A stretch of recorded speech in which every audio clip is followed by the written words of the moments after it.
We get regular updates on consumer sentiment. What about for home builders? I'm Brett Reckamp with real estate expert Rick Sadle with Keller Williams Realty and SadelRealEstate.com. Rick, good morning. Hey, good morning. So, the National Association of Home Builders, NAHB, does reports on builder sentiments. What is the mood right now? Not great.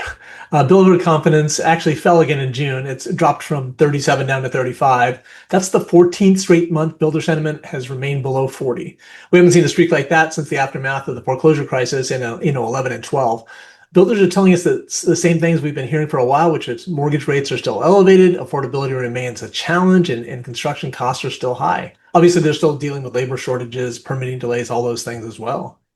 Gotcha. Can you break down that number 40? I don't necessarily know how they come up with that rating system, but what is that? Yeah, I'm not sure of all the mechanics, but the NAHB surveys builders every month and asks three kind of basic questions.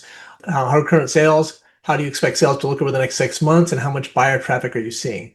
They kind of combine those into an index. A reading above 50 means more builders view conditions as good, and reading below 50 means more builders are pessimistic than optimistic. So today's reading of 35 tells us builders are still pretty cautious, right? Interestingly, future sales expectations are actually higher at the number 45.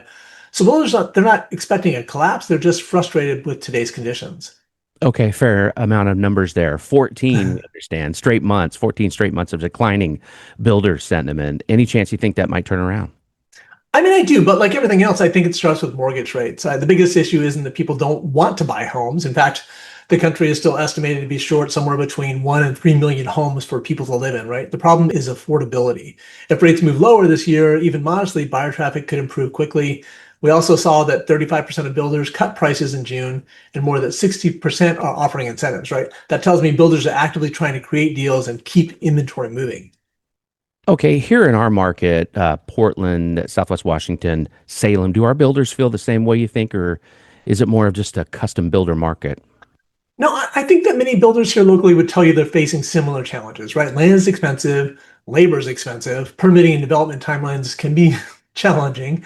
But Portland is also a little different because we continue to have a housing shortage, right? We have a limited buildable land. We don't have an oversupply problem. So while builders may be frustrated by costs and slower traffic, they're generally not sitting on, massive inventories of unsold homes.